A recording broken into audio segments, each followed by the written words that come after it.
and welcome to my channel. This is another quick informative video on a new radio that showed up at my door on the weekend. So we are during the week right now and I thought I should get around to review it. So you all know these two radios because this is the Jumper T Pro and this is the Radio Master Zorro. Jumper T Pro comes in two versions. You have this one, the ELRS. The Radio Master comes in three versions. You have this one, which is a 4-in-1. You have the ELRS, and you have another one, which is not really a 4-in-1. It's much less. Anyways, the important thing about these two radios that I want to show is on the back. Notice they all have this nano module on the back that you can attach either an ELRS transmitter or a crossfire. Well, this one I've got a cover on it, but if I take it off, you can see it right there. Now, let me show you the new kid on the block. Coming through, new kid on the block. Here we go. So this new radio is by iFLIGHT and they call it the Commando 8, and it is actually a little bit different than these two. Now they call it the Commando 8 because just like this one and this one, they are 8-channel radios. And as I already mentioned, this comes in different versions, this comes in different versions, and so does this one. Actually 4 versions. So let me flip the box to the side. They list all the versions on the box. Your first version is an ELRS 2.4 gigahertz model. Then you have the 915 ELRS megahertz model. And then the cool one over here is a CC2500 chip plus the ELRS 2.4 gigahertz version. That's going to be the most popular. Then exactly the same thing down here in the 915 megahertz version. Let me open this up and show you how it works. So inside the box you have this Lego type Minecraft looking controller thingy. So let me just pull the plastic off it.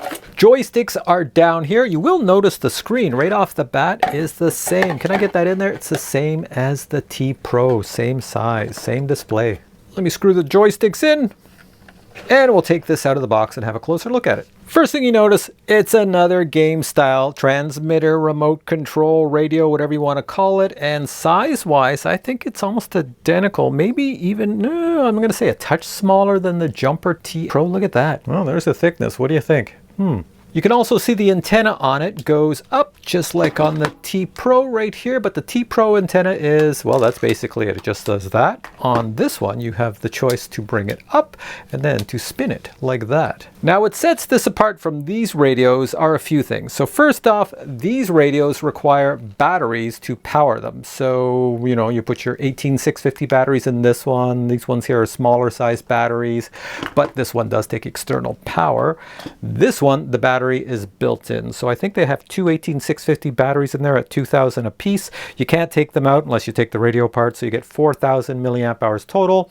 They claim operating time of about 20 hours. Another interesting thing on this one compared to this radio, this one has the buttons I like. So in this radio, they have momentary switches, and then a three-way switches here, three-way switches. This one's got on, off, on, off. That's beautiful. Plus the three-way switches here. So that's really nice. So this is really good for FPV. You can arm, disarm. You notice as well on this one, you have a plastic scroll wheel to get around the menus, which is very efficient. This one, you have a metal scroll wheel plus a crap load of buttons everywhere. So you can really get around the menu easy with this one. This one is missing buttons everywhere you look. There's next to nothing on it. It's just, you have these are 5-way switches and they operate the same way all these buttons here operate. It takes a few minutes to get used to it, but as soon as you understand how they set this up, it all makes sense. Now, all of these all have Hall sensor gimbals, so the gimbal action is identical on all of them. This one out of the box came with OpenTX. This one out of the box came with EdgeTX. This one comes with OpenTX, but they claim that they will soon have EdgeTX for it. And the other thing that sets this one apart is the following. Remember I talked about the nano modules you put on the back, so you can put a crossfire on this, or since these are 4-in-1s, you could put ELRS on the back. Flip it around. What? Where's the module? There's just a fan. So what they've done with this one is on the back, the module is actually kind of built in. You see there's 2 screws. You can remove it and replace it with a different module if you wish. It does not currently accept slide-on nano modules like these ones here accept. Now, to explain that further, let me just show you what they sent me in the box. Now, of course, since they wanted me to show this as a video, I received everything. So let me just show you what I received. So I received a 915 megahertz module that goes on the back. I assume it's 915 because I can, where's the controller? Because I can operate this as an ELRS 2.4 gig ELRS controller. So this must be the 915 module. Let me take it out. So instead of a pod on the back, which you would slide a module into, basically you can see right here, this is the module. So look at that. There's a USB-C port there, probably for updates. I'll just assume, I haven't tried it yet, I'll assume that wire comes out and connects inside. I could be totally wrong there because there has to be something that connects into it, maybe right here, so that I can attach it.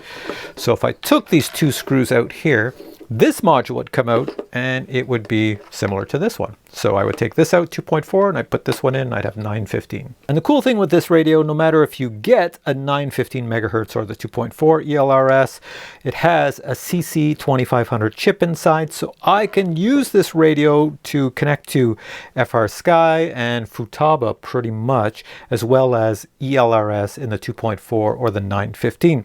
They do also sell this radio with a dual band antenna. So you can get a dual band antenna that's 915 and 2.4. Let me show you what else came in the box. So I have all of these here, and these are all receivers. There we go. So I have a 915 receiver right there. And then I have two 2400s, and one is the square antenna. I don't know if you can see right there, the square antenna, and the other one's a big T antenna, as I call it, right here. So let me power this on and see if you can figure out what's missing. And it's powered on. Did you notice what's missing? Well, we can hear the fan. Here, let me bring it close to the mic that's on my shirt here. So the fan is on, but what's missing? The reason the fan's on is because I have it in ELRS mode at the moment. But what's missing? You didn't hear any sounds. There's no speaker on here that I could find. There are no audible sounds. So a big speaker right here. And of course, this one's got a big speaker right here. And for a guy like me who's half blind and deaf, you know, like a speaker is pretty darn good, as well as a big screen. But this one is selling itself in the simplicity category. In other words, you get everything you need in the radio itself. Let me show you how this menu works pretty easy with these two buttons. I'll bring it close. All right, so if I use this button on the right, it's a 5-way. So if I go to the right, I'll just go through as you would find on most radios. You can go through all the main settings you see on your screen.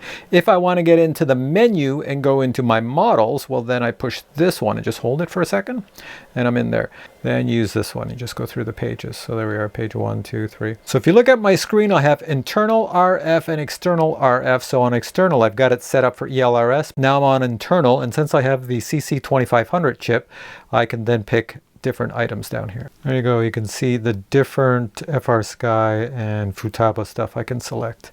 And if I go into ELRS, there we go. And if we go down to transmitter power, everybody's wondering what is the power? The max is 500 milliwatts on this item here. So the max on this unit, the ELRS version, is 1000 milliwatts, but as many of you know already, there's a problem with the ELRS and OpenTX. And on this one, the max is 250 milliwatts. So this one's nicely in the middle. There are some comments on forums that you can actually get this to go up to 1000, but I don't know how to do it. Apparently, somehow you can do it. So there you go, new kid on the block. You have the foldable, bendable antenna. Right here, you have the on-off switches, which is nice, and then 3-way, but they are plastic. I do prefer the metal ones on the Zorro. You have a metal lanyard here, small screen. You have 5-way switches here that you have to train your brain how to operate to get through the menus.